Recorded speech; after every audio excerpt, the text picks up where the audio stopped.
Bismillahirrahmanirrahim. Assalamualaikum warahmatullahi wabarakatuh.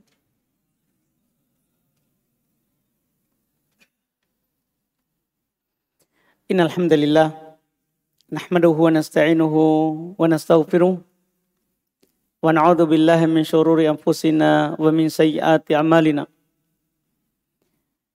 May yahdihillahu fala mudhillalah wa may yudlil fala hadiyalah.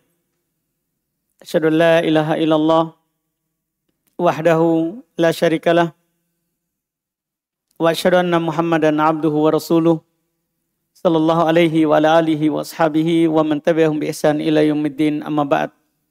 Alhamdulillah, pada malam hari ini kita di majelis ke-68 di pembahasan kitab Bulughul Maram min Adillatil Ahkam karya al-Imam al-Hafidz Ibn Hajar al-Asqalani asy-Syafi'i rahimahullah. Kita tentunya masih di pembahasan bab sifat salat Nabi sallallahu alaihi wa ala alihi wasallam. Kita pada malam hari ini akan masuk di pembahasan terkait dengan turun ruku dan bacaannya ketika turun, yaitu yang disebut dengan takbiratul intiqal, takbir perpindahan. Kata beliau rahimahullah di hadits 294, wa Nabi Hurairah radhiyallahu taala anhu qala kana Rasulullah sallallahu alaihi wasallam idza qama ila shalah yukabbir hina yakum thumma yukabbir hina yarka' thumma yaqul sami Allahu liman hamidah hina yarfa'u sulbahu minar ruku' thumma yaqulu wa huwa qa'im rabbana walakal hamd thumma yukabbir hina yahwi sajida thumma yukabbir hina yarfa'u ra'sahu thumma yukabbir hina yasjudu thumma yukabbir hina yarfa'u thumma yaf'alu dhalika fis salati kulliha wa yukabbiru hina yakumu minat natain ba'dal julus, muttafaqun alaih. Ini terkait dengan takbir, posisinya dan tempatnya. Takbir perpindahan. Kata beliau dari Abu Hurairah radhiyallahu anhu, beliau berkata bahwa Rasulullah sallallahu alaihi wasallam apabila salat, beliau bertakbir ketika berdiri. Ini takbir pertama yang sudah kita bahas, yang disebut dengan takbiratul ihram. Takbir pertama. Nabi bertakbir ketika berdiri. Allahu Akbar, takbir pertama. Kemudian bertakbir ketika ruku. Disinilah mulai pembahasan takbir perpindahan. Yang disebut dengan bahasa Arab takbiratul intiqal. Takbir perpindahan dari satu gerakan solat ke gerakan berikutnya. Jadi kemudian beliau bertakbir ketika ruku. Perhatikan lafadznya ya, ketika ruku. Yaitu sambil, bukan sudah ruku. Ya, ketika ruku. Kita turun, Allahu Akbar. Kemudian belum membaca sami Allahu liman hamidah, Allah mendengar orang-orang yang memujinya ketika belum mengangkat tulang punggungnya dari ruku. Jadi pas kan kita ruku, turun Allahu Akbar, naik sami Allah saat angkat, sami Allahu liman hamidah ketika angkat tulang punggung, sami Allahu liman hamidah. Kemudian saat berdiri sudah lurus, belum membaca Rabbana walakal hamd. Ya Tuhan kami, hanya bagimu segala pujian. Kemudian belum melakukan demikian ya seluruhnya dalam sholat. Dan bertakbir ketika bangkit dari 2 rakaat setelah duduk tahiyat. Ini sudah genap ini semuanya terkait dengan takbir. Iya, di hadits ini beliau akhirkan semuanya dan beliau awalkan juga sebagiannya, yaitu masalah takbir. Masalah takbir. Di hadits beliau bawakan lagi hadits kedua karena ini menggenapkan bacaan setelah bangkit dari ruku. Kata beliau an Abi Sa'id Al-Khudri radhiyallahu anhu qala kana Rasulullah sallallahu alaihi wasallam idza rafa'a ra'sahu minar ruku' Qala Allahumma rabbana lakal hamd. Mil'us samawati wa mil'al ardi wa mil'a ma syi'ta min syai'in ba'du. Ahlat thana'i wal majdi. Ahakku ma qalal abdu wa kulluna laka abdun. Allahumma la mani'a lima ataita wa la mu'tiya lima mana'ta wa la yanfa'u dzal jaddi minkal jadd. Ini beliau bawakan riwayat ini untuk menunjukkan ada tambahan bacaan setelah ruku bagi yang panjang rukunya. Bagi yang panjang rukunya. Kata beliau dari Abu Sa'id Al-Khudri radhiyallahu taala anhu, beliau berkata, Rasulullah sallallahu alaihi wasallam jika telah mengangkat kepalanya dari ruku, itu tadi yang sudah bangkit, sami Allahu liman hamida, Rabbana lakal hamda. Kalau sudah tegak, beliau berdoa yang artinya ya Allah, itu bacaan Allahumma Rabbana lakal hamdu mil'as samawati wa mil'al ardi wa mil'a. Artinya, ya Allah Tuhan kami, segala puji bagimu sepenuh langit dan bumi dan sepenuh apa yang Engkau kehendaki. Engkaulah pemilik pujian, puji di sini ya, pujiannya, dan kemuliaan. Segala yang diucapkan oleh hamba, kami semua adalah menghambakan diri kepadamu, padamu. Ya Allah, tidak ada yang kuasa menolak apa yang Engkau beri, dan tidak ada yang bisa memberi apa yang Engkau cegah. Dan tidak ada yang bermanfaat keagungan bagi yang memiliki keagungan. Ini riwayat Muslim, tambahan doa setelah bangkit dari ruku. Sumber hadis, dua hadis ini, hadis Abu Hurairah yang pertama itu diriwayatkan oleh Imam Al-Bukhari karena beliau bilang kalau kita melihat hadis Abu Hurairah yang pertama, beliau bilang muttafaqun alaih. Muttafaqun alaih. Berarti ini adalah riwayat Imam Al-Bukhari dan Muslim. Di Al-Bukhari nomor 803, di Sahih Muslim nomor 392. Dan hadits Abu Sa'id yang kedua itu diriwayatkan oleh Imam Muslim saja. Diriwayatkan oleh Imam Muslim saja. Iya. Di nomor 477. Di nomor 477.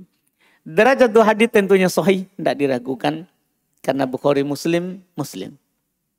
Adapun fikihnya, ini yang mau beliau sampaikan ke kita, disyariatkan takbir perpindahan dalam setiap gerakan sholat.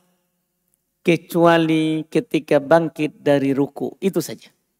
Setiap berpindah dari satu gerakan ke gerakan berikutnya, itu disyariatkan takbir. Kecuali bangkit dari ruku. Oleh karena itu datang sebagian riwayat dari sahabat Nabi SAW, mereka punya kesimpulan dengan kesimpulan yang sangat pendek sekali, yaitu Nabi SAW kana yukabbir kullama rafa'a wa khafadha. Adalah Nabi SAW bertakbir setiap naik turun. Itu kesimpulan yang bagus. Pokoknya setiap naik turun belum bertakbir. Setiap naik turun belum bertakbir. Iya, ini sebagai kesimpulan dari hadis tadi. Karena hadis tadi dirinci. Turun ruku, takbir. Turun sujud, takbir. Bangkit sujud, takbir. Turun sujud, takbir. Bangkit sujud, takbir. Takbir setiap naik turun. Kecuali tentunya bangkit dari ruku. Karena disitulah satu-satunya tempat tidak takbir. Bacaannya lain. Iya, bacaannya adalah dengan membaca apa? Sami Allahu liman hamida, Rabbana lakal hamd. Rabbana lakal hamd. Dan boleh tambah tadi. Kemudian bagi imam,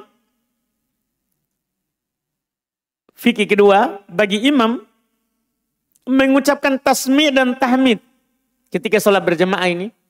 Bagi imam dia mengucapkan tasmi' dan tahmid. Tasmi' yaitu sami Allahu liman hamida. Tahmid maksudnya apa? Rabbana lakal hamd. Itu bagi imam. Adapun bagi makmum akan datang pembahasannya karena di sini hanya menukil Nabi naik membaca subhana sami Allahu liman hamida ketika sudah berdiri Rabbana lakal hamd. Tidak ada pembahasan makmum. Ini Nabi dinukil, berarti imam. Berarti imam. Kita akhirkan makmumnya kalau datang waktunya. supaya tidak berulang. Jadi ini bagi imam. Seorang imam ketika dia naik sami Allahu liman hamidah, itu yang dia jaharkan.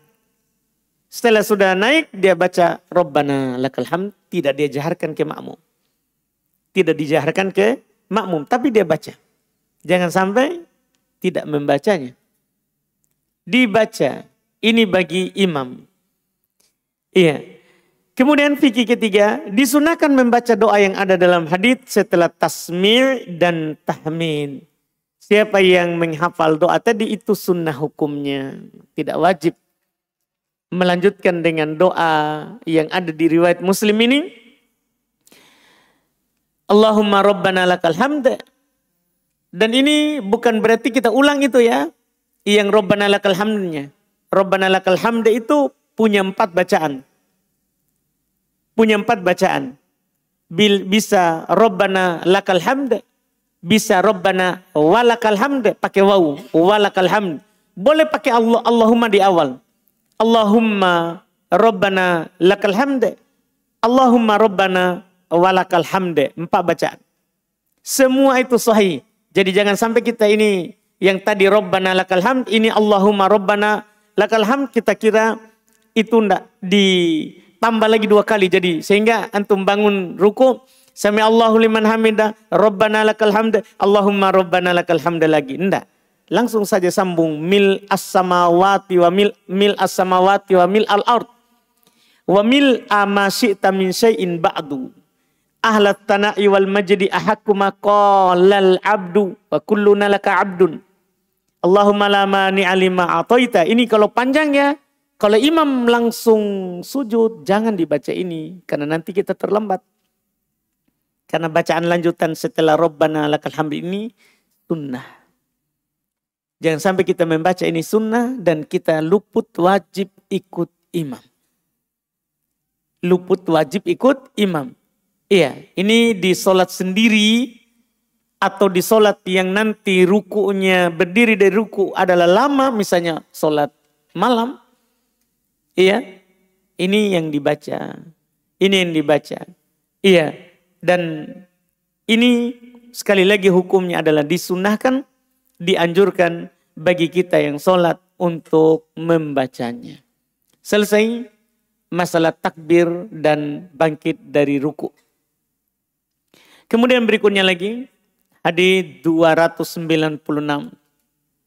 Wa an Ibnu Abbas radhiyallahu anhuma qala Rasulullah sallallahu alaihi wasallam umirtu an asjuda ala sab'ati a'dhum alal jabhati wa asyara bi yadihi ila anfihi wal yadaini wa rukbataini wa atrafil qadamaini muttafaqun alaihi.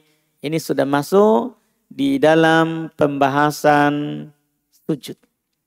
Ini sudah masuk di dalam pembahasan sujud mulai dari hadits ini.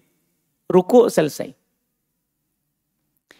Kata beliau dari Ibnu Abbas radhiyallahu taala anhuma. Beliau berkata bahwa Rasulullah sallallahu alaihi wasallam bersabda, saya diperintahkan untuk bersujud di atas 7 tulang. 7 a'dhum, azm itu tulang. 7 tulang. Pada dahi, belum menunjuk dengan tangannya pada hidungnya. Jadi ketika belum ucapkan dahi, belum tunjuk hidung juga. Maksudnya ini satu kesatuan. Jadi di ucapan belum bilang dahi. Tapi di tangan belum tunjuk hidung. Maksudnya dahi dan hidung. Ini satu. Itu dianggap satu. 2. Kedua tangan. Kedua tangan maksudnya telapak tangan. Ingat, kedua tangan artinya telapak tangan. Karena dalam dalil syar'i, Quran ataupun hadits kalau disebutkan tangan, maksudnya telapak tangan. Kalau diinginkan lebih dari itu, maka dia akan sebutkan. Misalnya diinginkan tangan sampai siku, akan disebutkan. Tapi ketika dibilang tangan, hanya ini saja. Ini saja. Yang dari pergelangan ini sampai ke jarita. Itu dibilang tangan. Kalau dia sebut tangan. Itu namanya lisan syar'i. Kebiasaan syariat. Tangan maksudnya ini. Tidak boleh kita sujud dengan lengan. Tidak boleh. Nanti akan datang juga hadisnya. Tidak boleh. Bahkan kita dilarang. Sujud dengan lengan ini menempel di lantai. Nanti kita dilarang sujud seperti anjing yang tidur. Anjing lah ya kalau dia tidur, dia lengketkan tangannya ini sampai ke lengannya ini. Lengan bawah. Lengan bawahnya ini. Kita tidak boleh. Jadi ingat di sini diperintahkan untuk sujud dengan tadi dahi, belut tunjuk hidung, dan kedua tangan maksudnya telapak tangan. Iya. Kemudian berikutnya kata beliau, warukbatain, dan kedua lutut, wa atrafil qadamain, dan ujung kedua kaki. Ujung kedua kaki. Semua ini 7. Ujung kedua kaki itu 2, lutut 2, 2 tangan itu sudah 6, kemudian jidat dahi itu sudah 7. Itu sudah 7. Inilah yang kita bersujud dengannya. Selain itu tidak boleh dirapatkan di lantai. Tidak boleh dirapatkan di lantai. Kata beliau muttafaqun alaih, hadits Bukhari, Muslim.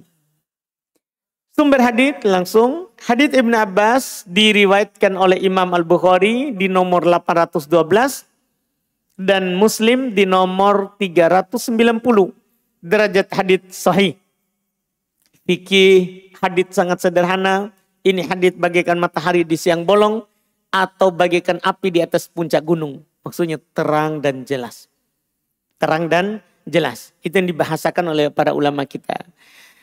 Fikihnya disyariatkan sujud di atas 7 anggota sujud.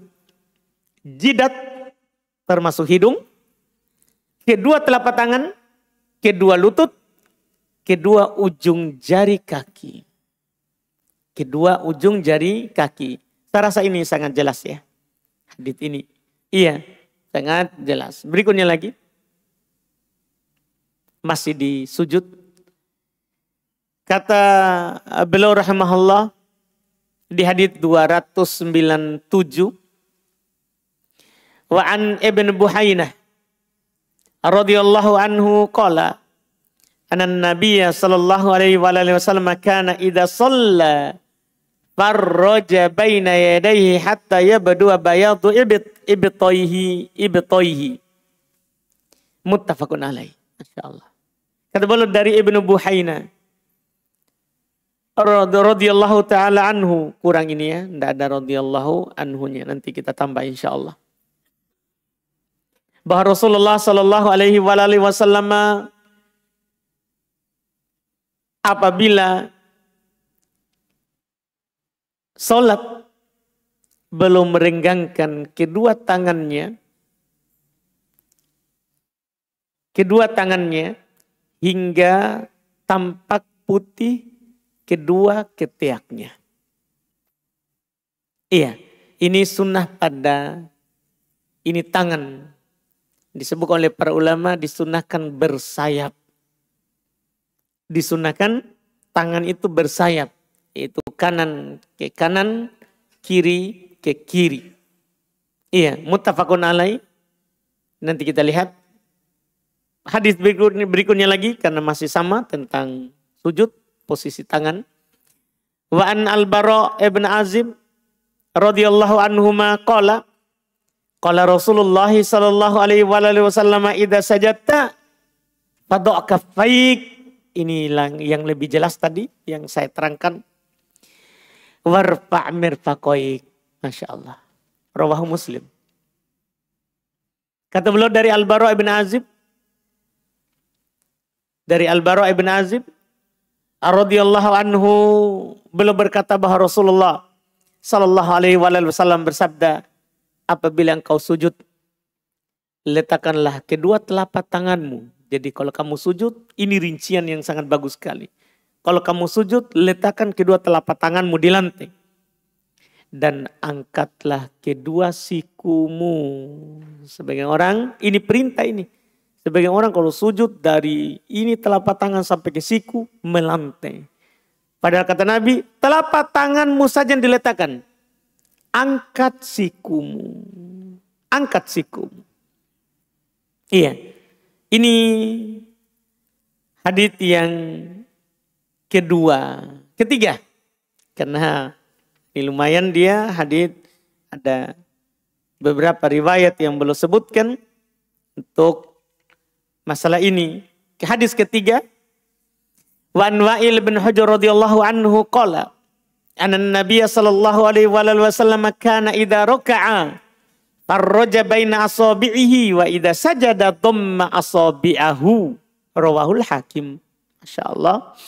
Dari Wa'il bin Hujr radhiyallahu anhu beliau berkata bahwa Nabi sallallahu alaihi wasallam apabila ruku merenggangkan jari-jarinya. Jadi kalau beliau ruku ini di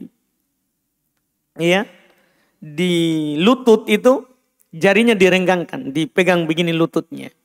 Jadi jarinya direnggangkan ya di sini hadits.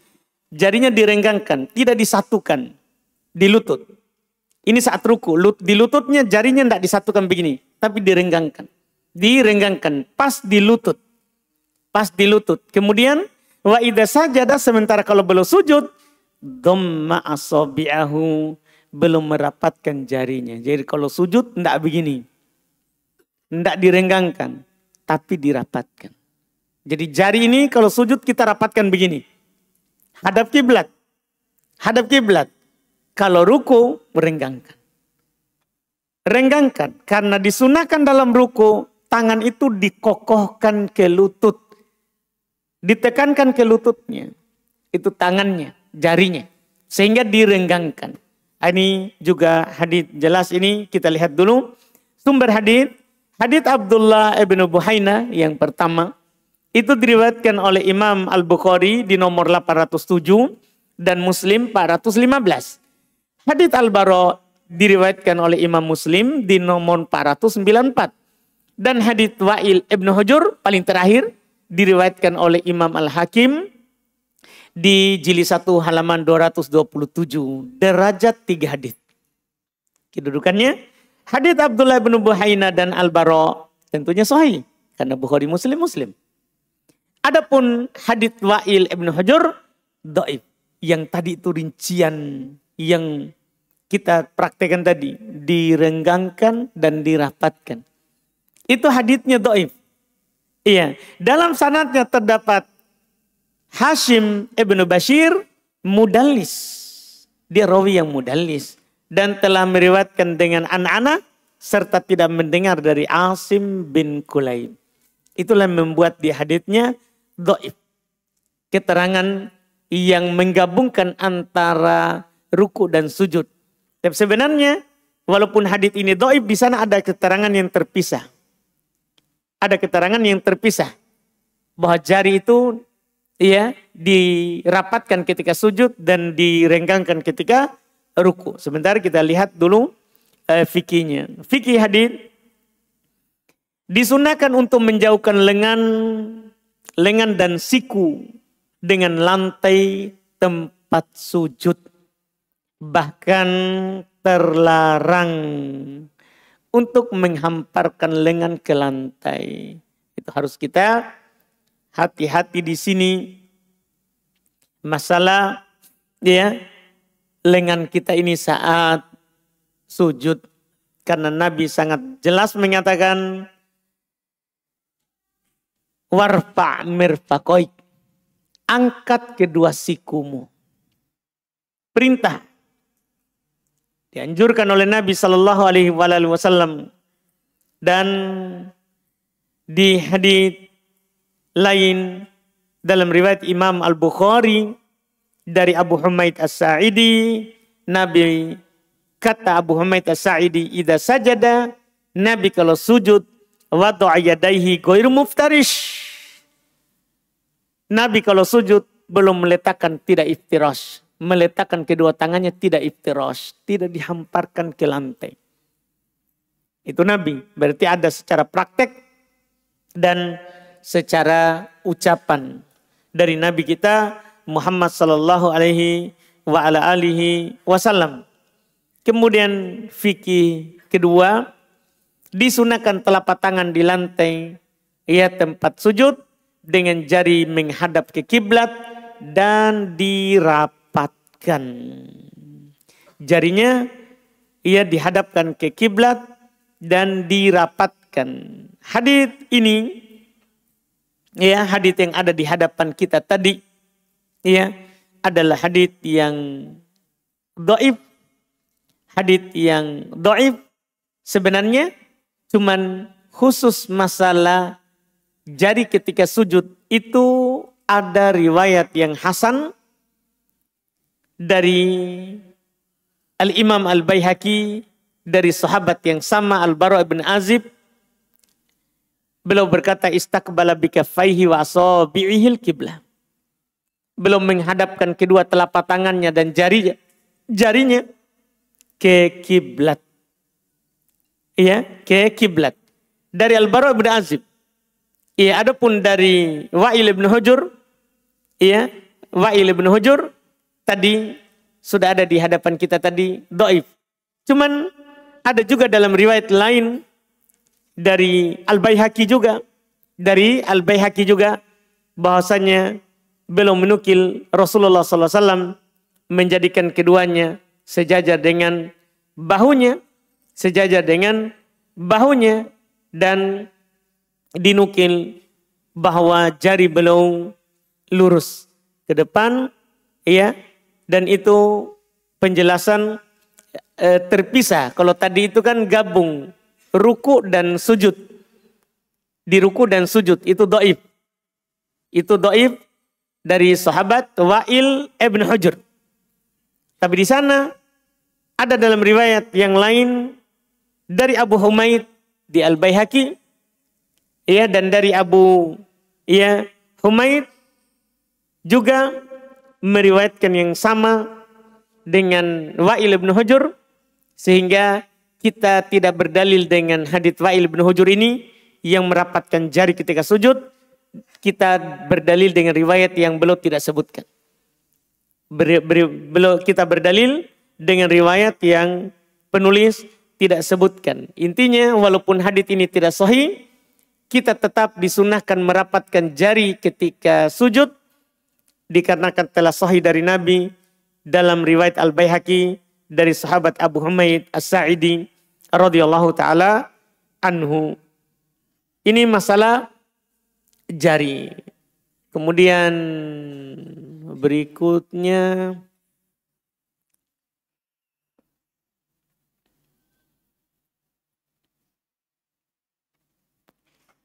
kita ambil lagi satu lagi ya.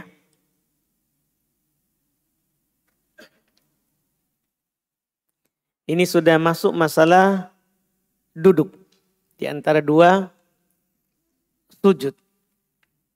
Kita ambil saja karena pendek saja ini. Alhamdulillah. Kata beliau hadits 300 supaya genap 300 malam hari ini, Masya Allah. Kata beliau an Aisyah radhiyallahu taala anha qalat,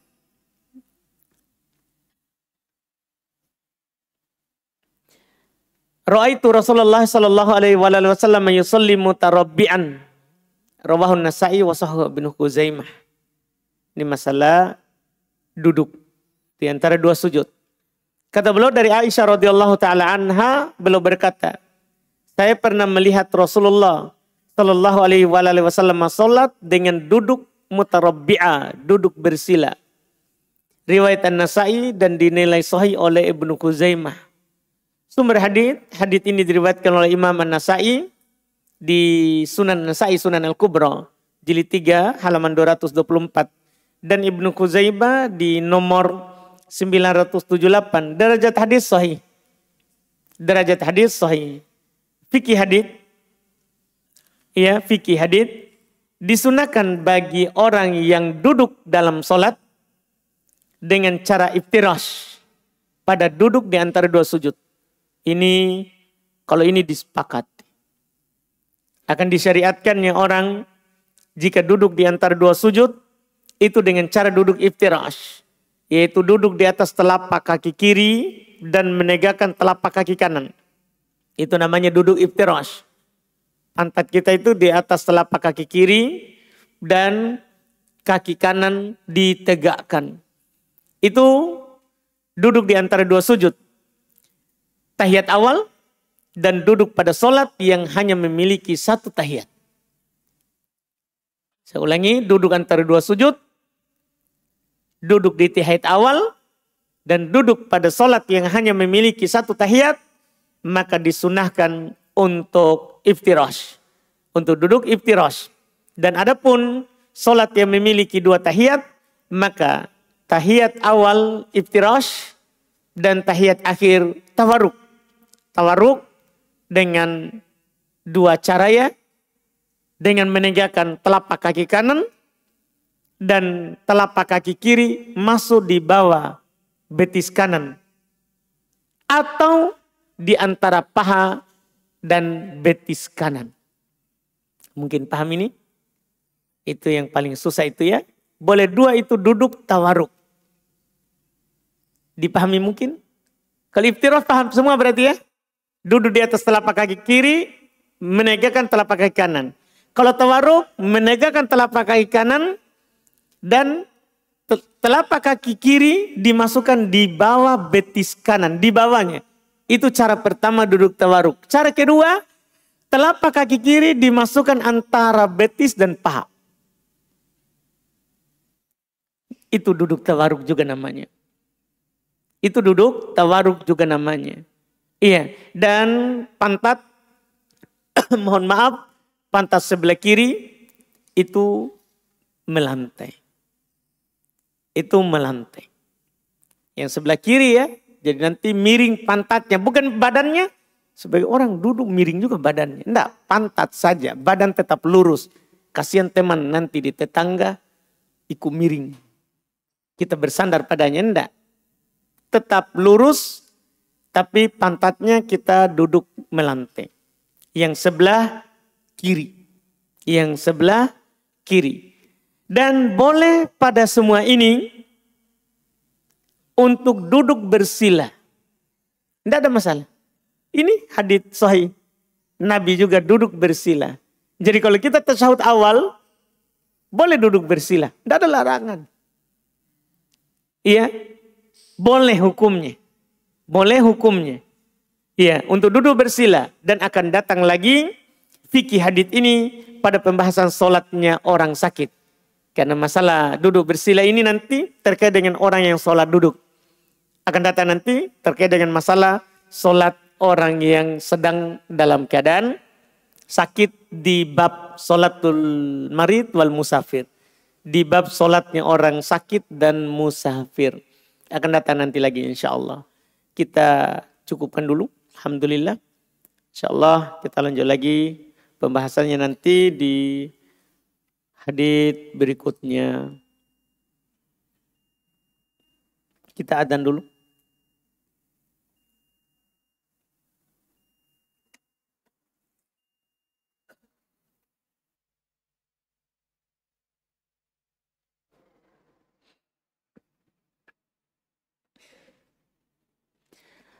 Bismillah, kita lanjut di tanya jawab.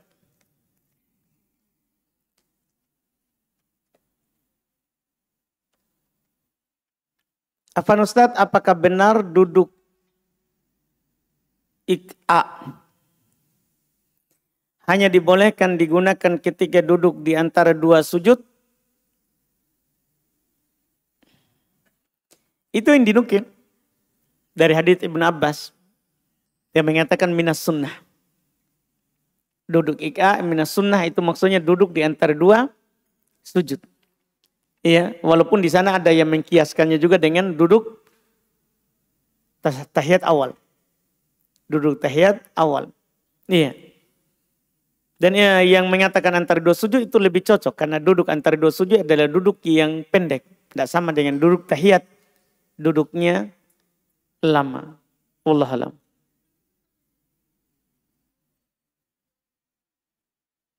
Apakah boleh dipraktekkan oleh santri duduk tawarruk yang kedua tadi?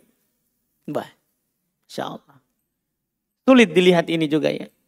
Masalahnya sulit dilihat karena tempatnya rendah. Tempatnya rendah. Itu hanya bisa dipraktekkan kalau dia tempatnya tinggi. Supaya bisa dilihat. Wallahualam.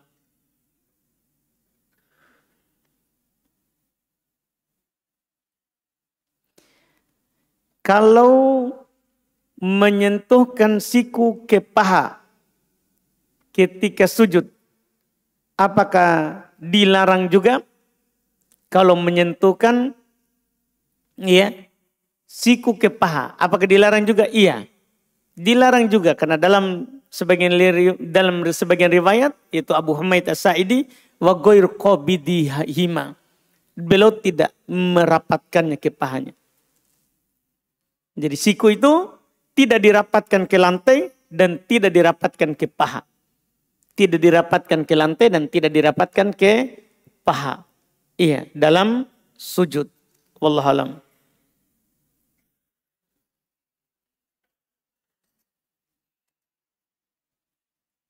Bagaimana hukumnya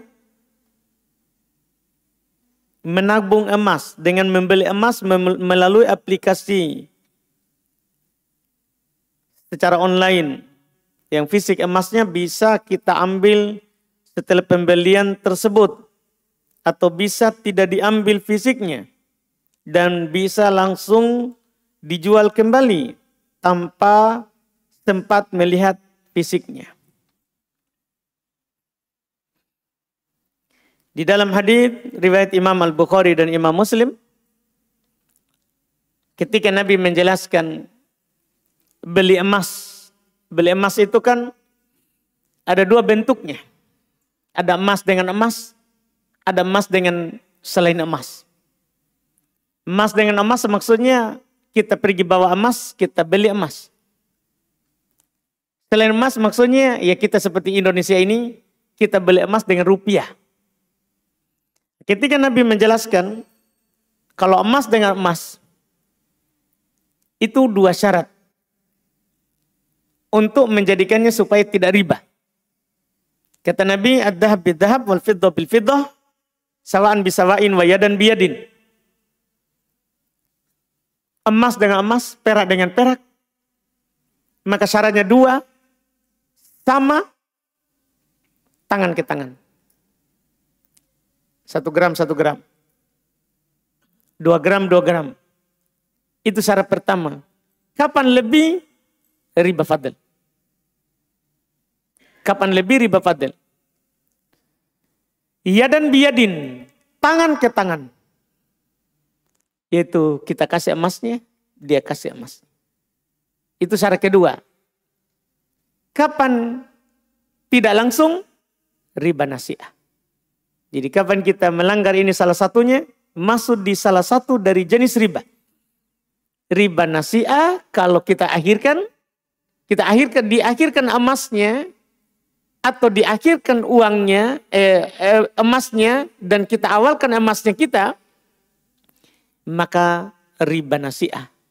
Kalau emas kita kasih dan dia kasih emasnya tapi ada lebihnya, emasnya, emas lama dengan emas baru ada kelebihannya, riba fadl. Ini kalau sama-sama emas dengan emas. Kalau beda emas kita mau beli dengan rupiah. Maka kata Nabi, syariat ini Masya Allah, syariat yang sempurna. Kata Nabi, idah ktalafatil ajnas, kalau beda jenis, kita beli emas dengan rupiah. Kita beli emas dengan dolar. Apa saja, pokoknya beda jenis. Tabi'u kaifa syi'tum idza kana yadan biyadin. Silakan lakukan transaksi bagaimana kalian mau. Artinya tidak harus sama timbangannya. Tidak harus sama. Jika tangan ke tangan. Itu sudah ditetapkan oleh syariat. Silakan tawar-menawar masalah harganya. Tidak apa-apa beda. Yang penting tangan ke tangan. Dia kasih emasnya, kita kasih rupiah. Kapan tidak terpenuhi itu, maka riba nasi'ah. Maka dengan ini apapun nanti pertanyaannya. Orang yang melakukan transaksi emas online itu tidak terpenuhi tangan ke tangan. Sehingga dia riba nasi'ah. Itu adalah riba nasi'ah. Iya. diharamkan itu. Barakallahu fikum, wallahu a'lam.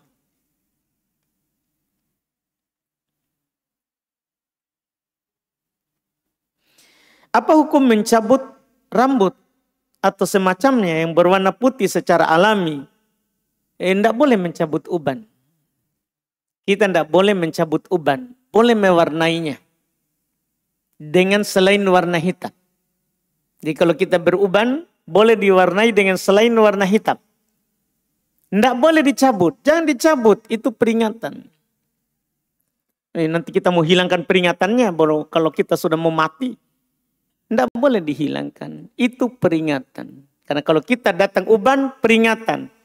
Hidupmu sisa. Iya. Sedikit. Ini yang disebutkan. Makanya kalau ada uban, tidak boleh dicabut.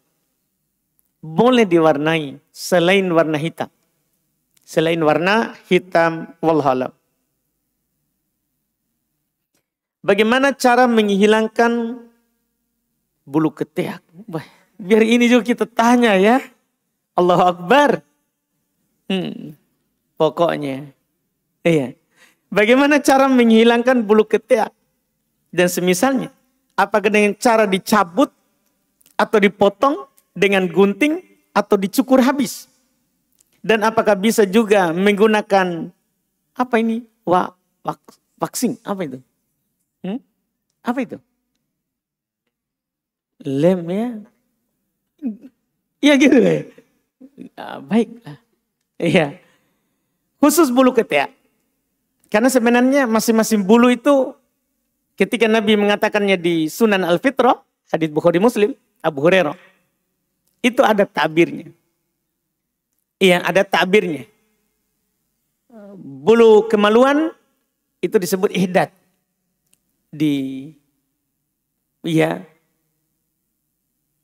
Cukur.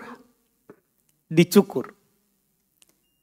Bulu kumis disebut dengan qas, diperpendek. Artinya juga dicukur. Kumis.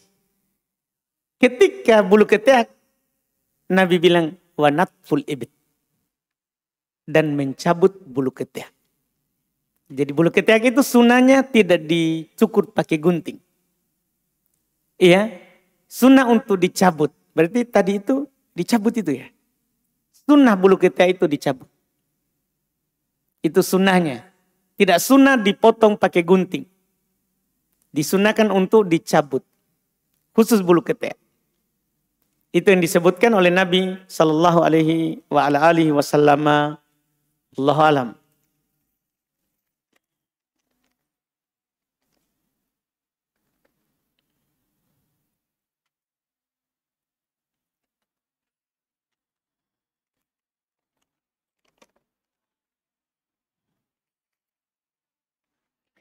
Apa boleh seorang istri tidur membelakangi suaminya? Apakah kita mau berdoa?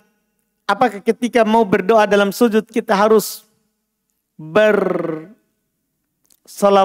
dulu? Bagaimana posisi tangan akhwat saat sujud? Baik.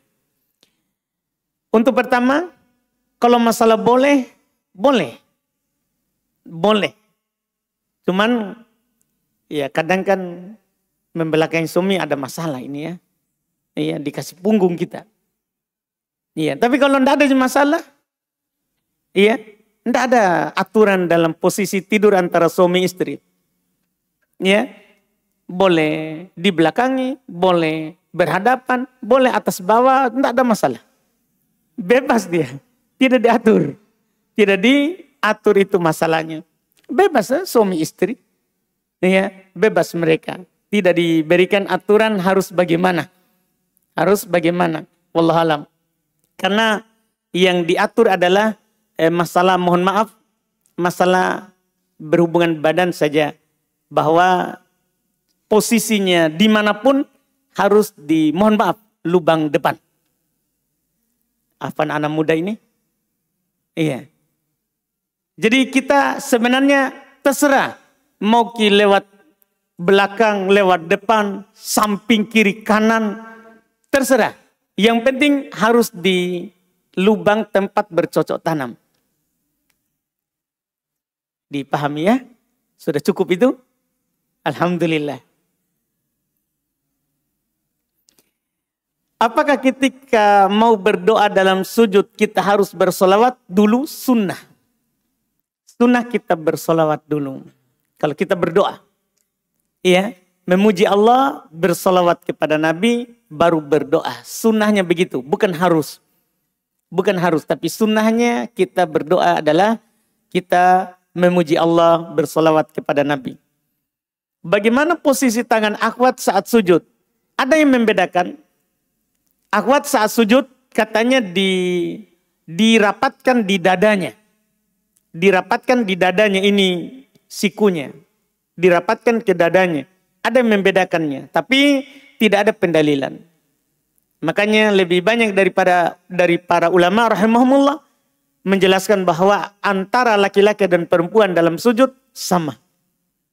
Tidak ada perbedaan. Dan itu yang benarnya. Tidak boleh kita mengkhususkan perempuan dengan cara-cara tertentu selama tidak ada dalil yang mengkhususkannya.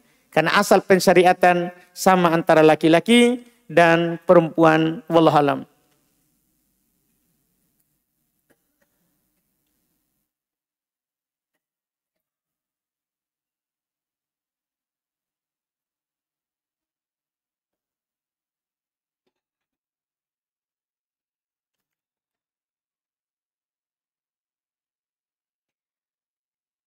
Bagaimana hukumnya bila saya menjamak sholat duhur dan asar dikarenakan pekerjaan saya sebagai pramugari?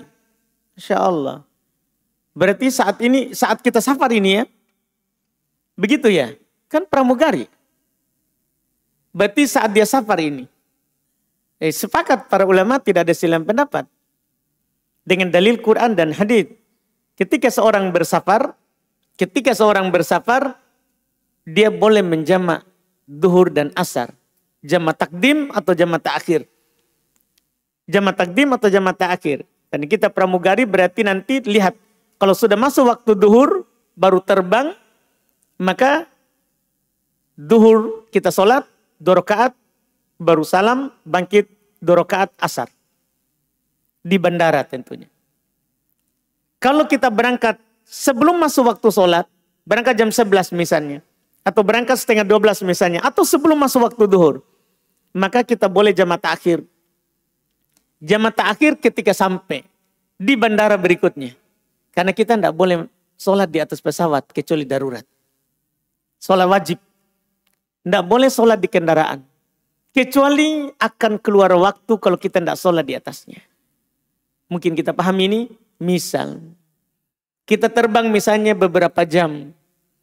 Kita terbang mulai sebelum duhur. Dan kita akan sampai isya. Atau maghrib.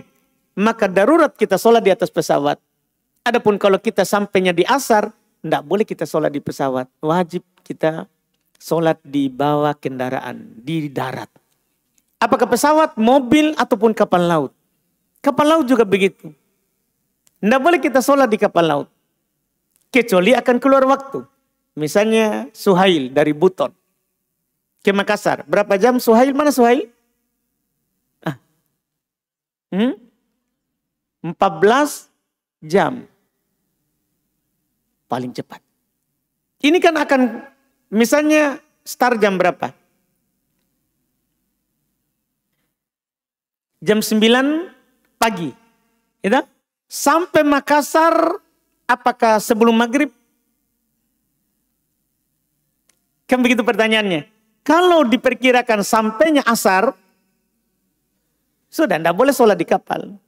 Tidak boleh kita sholat di kendaraan. Kan begitu. Apapun kendaraannya. Sholat wajib. Sholat sunnah bebas. Sholat wajib.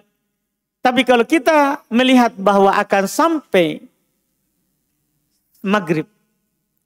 Kita sholat di kendaraan. Darurat. Nah, sama dengan ini. Semua orang yang bersafar dan berkendaraan. Sholat wajib tidak boleh di atas kendaraan. Itu disepakati oleh para ulama. Kecuali darurat. Kecuali darurat. Wallahu alam.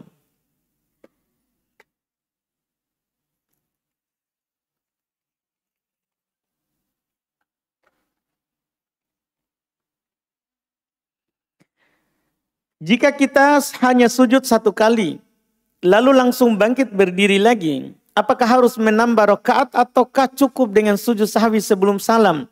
Wajib tambah 1 rakaat. Karena kan ya sujud satu kali lalu langsung bangkit, ini tidak sah rakaatnya. Rakaat yang 1 kali saja sujudnya tidak sah. Sehingga harus tambah 1 rakaat, kemudian sujud sahwi sebelum salam.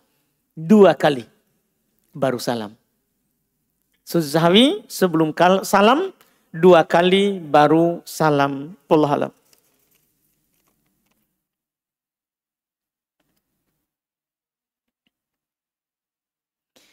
Jika seorang laki-laki dan wanita berzina, lalu dari hasil perzinahannya sang wanita hamil, naudzubillah, kemudian keluarga kedua belah pihak menikahkan mereka dalam keadaan sang wanita hamil. Sahkah pernikahan mereka, Ustadz? Tidak. Syarat sahnya nikah itu dia tidak ada isi perutnya berupa janin, bukan berupa makanan ya. Tidak ada isi perutnya berupa janin. Dan makanya di Quran haram baginya menutupi kehamilannya. Harus dia kasih tahu karena tidak boleh akad saat hamil. Kapan? Melahirkan baru akad. Melahirkan baru dia menikah. Tidak sah nikah saat perut ada isinya. Iya. Lalu orang tuanya berencana menikahkan ulang. Kalau sang wanita sudah selesai melahirkan. Bolehkah itu Ustaz? Itu harus. Kalau memang sudah terlanjur tadi akad saat menikah. Tidak boleh berdua itu berhubungan badan. Nah, tidak boleh. Karena belum sah pernikahannya. Iya, belum sah pernikahannya. Nanti melahirkan, langsung akad setelah melahirkan. Pokoknya kalau menangis anaknya, saya nikahkan kamu dengan putri saya terima Pak segera. Sudah sah. Iya, tidak harus acara lagi, tidak harus. Yang penting ada 2 saksi, wali, mahar. Boleh yang mahar dulu. Kan boleh yang mahar yang sebelumnya, karena sebelumnya belum sah. Sebelumnya boleh, belum sah. Wallahu alam. Dan itu bentuk tobatnya mereka melakukan akad ulang. Wallahu alam. Bolehkah membongkar makam ayah saya rahimahullah yang dibangun oleh istrinya tanpa seizin dan sepengetahuan saya? Gimana ini? Ulang. Siapa tahu saya yang tidak mengerti.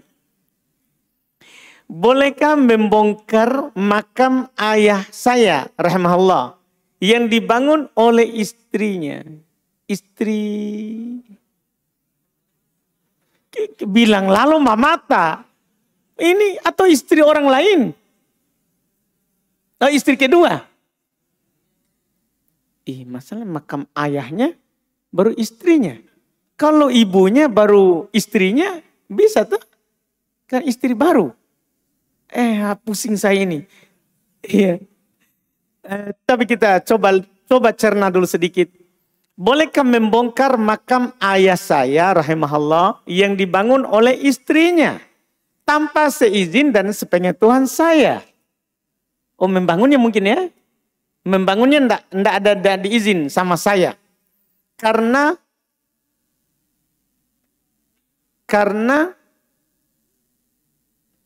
kuburannya ada di kampung.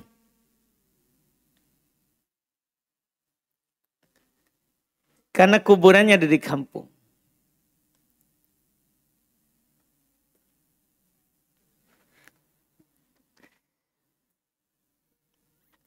Boleh membongkar ya? Kalau boleh membongkar boleh. Tapi dengan syarat tidak dibangun dengan yang lebih bagus. Kalau masalah boleh membongkar, boleh. Tapi dengan syarat seperti yang Nabi lakukan. Ketika Nabi SAW taklukkan Makkah tahun 8, belum mengutus Ali bin Abi Thalib untuk meratakan kuburan yang ditinggikan. Kuburan yang dibangun. Jadi boleh dibongkar. Boleh dibongkar. Tapi dengan syarat tidak dibangun dengan yang lebih bagus, lebih mahal. Kalau kita perkirakan ibu tadi, istrinya, ya, akan membangun ulang yang kita bongkar. Tadinya itu murah saja keramiknya. Tapi dengan kita bongkar, dia bangun yang lebih mahal. Jangan, tidak boleh menghilangkan kemungkaran yang akan melahirkan kemungkaran yang lebih besar. Biarkan saja begitu. Daripada kita bongkar dan akan dibangun lebih bagus lagi. Itu yang dipertimbangkan. Tapi kalau tidak ada apa-apa yang terjadi, bongkar. Bongkar dan buat sederhana, boleh ada tandanya.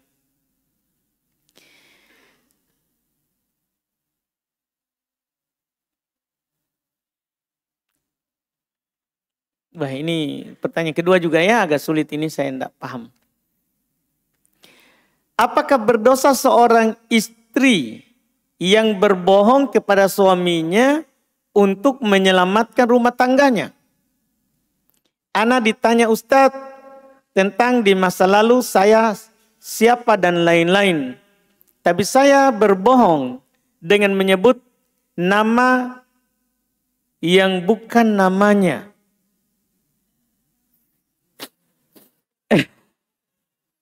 Saya agak bismillah.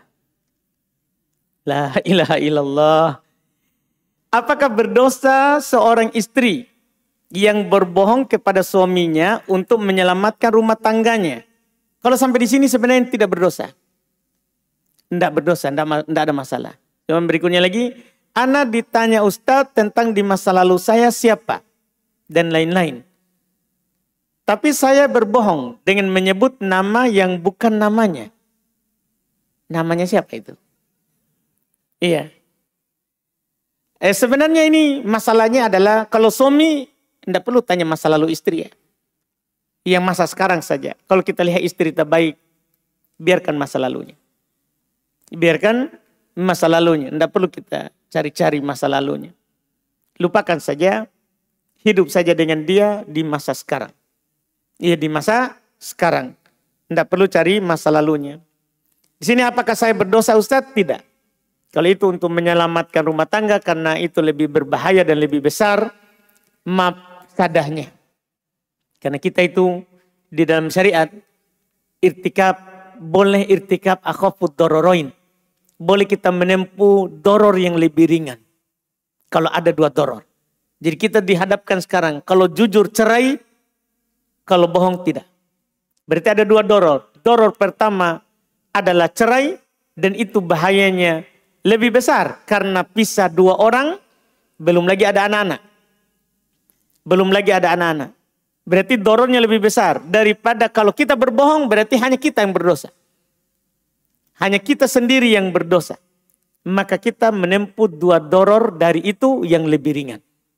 Dibolehkan. Tapi hajat saja. Tidak boleh berbohong seterusnya. Yang dibutuhkan saja. Wallahualam. Mohon nasihatnya Ustadz. Saya sering mendengar akhwat atau ikhwan berkata seperti ini. Saya takut terfitnah. Tapi di sisi lain mereka sering berinteraksi. Baik melalui chat maupun telepon. Takut terfitnah ya. Tapi iya. Sering saling WA. Dan bahkan teleponan. Terfitnah macam itu. Iya. Masih bilang takut. Iya. Ini sama dengan orang mengatakan dilempar ke air baru dia bilang hati-hati kau kena air. Nah, dilempar ke air. Tapi dia bilang hati-hati jangan kau kena air. Dia lagi main lumpur. Tapi dia bilang, hati-hati kena kau lumpur. Tidak bisa begitu. Itu tidak dibolehkan. Makanya di Quran terkait dengan masalah hal-hal yang melanggar. Hal-hal yang melanggar. Itu banyak disebutkan jangan mendekati. Misalnya terkait dengan harta anak yatim. Kan haram memakan harta anak yatim. Kita tahu apa kata Allah? Terkait dengan harta anak yatim. Dikatakan la taqrabu, jangan mendekati.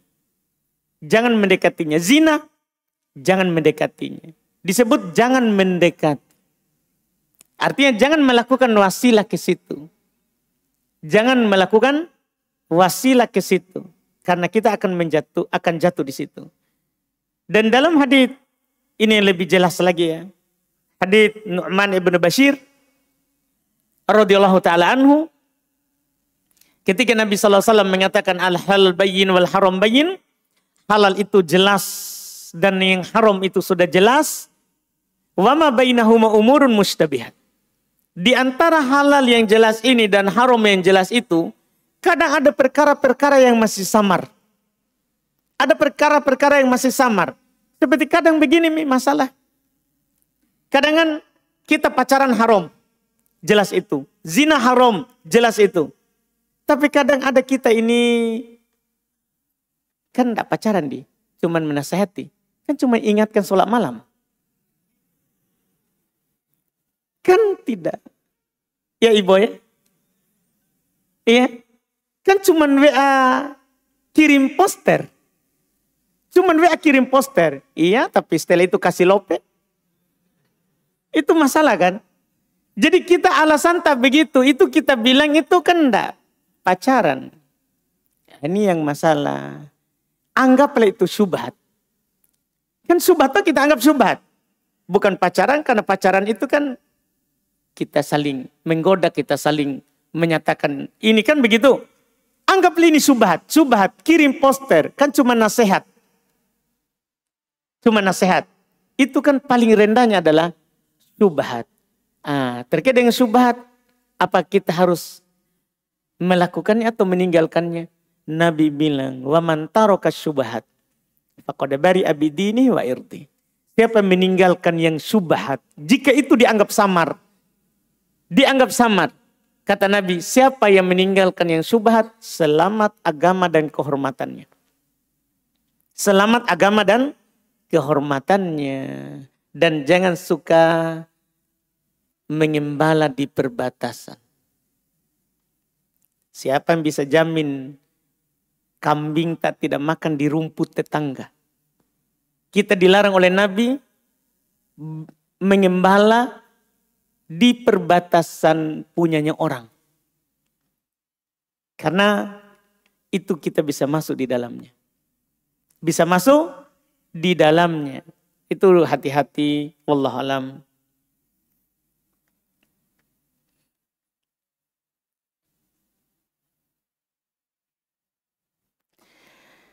Apakah kita boleh memiliki perasaan menyesal pernah mengenal seseorang? Wah, ngeri. Aneh-aneh toh. Iya. Gimana jawabannya itu ya? Iya. Kalau itu adalah dosa, memang harus kita menyesali. Kan kalau dosa, harus kita menyesalinya. Karena kalau tidak ada menyesal, tidak ada tobat. Tidak ada tobat. Makanya syarat tobat nasuha disebutkan oleh Imam Nawawi rahimahullah ta'ala, berlepas darinya, menyesali apa yang telah lewat. Dan berjanji untuk tidak mengulanginya. Itu kan syarat tobat nasuha. Iya, kalau itu yang kita kenal ini adalah kenal hal yang salah, ya, cinta terlarang ini ya. Maka memang kita harus sesali. Harus kita sesali, wallahu alam.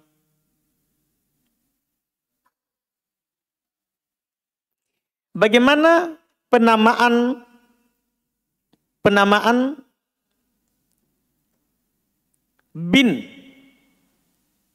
binnya untuk anak hasil di luar nikah ketika mau akikah? Ada dua pendapat di kalangan para ulama dalam masalah ini. Karena ada dua hadits dalil. Ada mengatakan disandarkan kepada ibunya. Yaitu misalnya namanya Fulan bin Fulanah, ibunya. Itu anak luar nikah. Sebagian para ulama juga mengatakan tidak. Tetap disandarkan kepada bapaknya. Yang penting itu adalah bapak biologisnya. Memang hanya satu orang itu yang mendatanginya. Maka disandarkan kepada bapaknya. Kalau itu memang bapaknya. Walaupun di luar nikah. Dan saya pernah mendapatkan pendalilannya sangat tajam sekali. Masya Allah. Dan bahkan saya tidak sangka itu hadis dalilnya. Iya. Dulu kita selalu bilang, saya pribadi selalu bilang dulu disandarkan kepada ibunya. Cuman baru-baru saya dapat pendalilan yang sangat bagus sekali di bulan lalu. Barusan saya dapat. Saya tidak sangka itu masalah pendalilannya di situ. Saya baca kisahnya Juraij. Kisahnya Juraij, ahli ibadah dari Nasoro. Jadi ahli ibadah dari Nasoro. Kisahnya panjang lah. Intinya adalah dia difitnah oleh seorang perempuan pezina. Yang hamil dengan pengembala yang istirahat di bawah rumah ibadahnya Juraij. Jadi Juraij punya tempat ibadah, rumah, ada kolomnya. Kolomnya itu dipakai istirahat oleh pengembala. Datang seorang perempuan pezina yang dia bilang kepada kaumnya karena kesolehan Juraij itu terkenal. Perempuan pezina bilang ke kampungnya, mau nggak kalian saya goda itu Juraij? Karena terkenal ibadahnya, ibunya pernah panggil. Dia lebih pilih sholat daripada jawab ibunya. Terkenal, ibadahnya bagus. Akhirnya perempuan pezina bilang ke kumpulan orang, saya mau mengujinya. Maka dia datanglah ke tempat ibadahnya Juraij untuk menggodanya. Itu berzina dengannya, na'udzubillah. Tapi Juraij tidak menengok sedikit pun. Jangankan dia, ibunya saja melahirkannya tidak. Tidak melihatnya sedikit pun. Dia ulang terus lakukan, tidak menengok sedikit pun. Akhirnya putus asa, dia ke bawah kolom, na'udzubillah. Dia berzina dengan pengembala. Singkat cerita, hamil. Masa harus ceritakan 9 bulan? Pendek saja karena mau keluar waktu. Iya. Singkat cerita, hamil, melahirkan. Dia bilang, anaknya Juraij. Itu perempuan ini. Dia bilang, anaknya Juraij. Orang-orang kampung marah. Gimana ini orang soleh tapi pezina. Orang kampung marah menyeretnya dari atas rumahnya dan memukulnya. Dan dia hancurkan rumahnya yang terbuat dari tanah. Tempat ibadahnya maksudnya. Juraij bilang, kenapa kalian? Dia heran, kenapa tiba-tiba dipukul dan dihancurkan rumah ibadahnya? Ada apa ini? Mereka bilang, kamu telah berzina. Dengan siapa itu perempuan? Ini bayinya. Ini bayinya. Maka Juraij bilang, tunggu. Dia pergi berwudu, sholat, kemudian dia kembali. Dia tekan perutnya. Sambil bertanya, man abuk, siapa bapakmu? Dia bilang, abi ar-ra'i. Bapakku itu pengembala. Ini salah satu dari 3 bayi yang bisa berbicara. Ketika bayi. Karena cuma ada 3 bayi di dunia ini yang bisa bicara saat dia bayi. Ini salah satunya. 2-nya anda usah antum tahu nanti. Iya.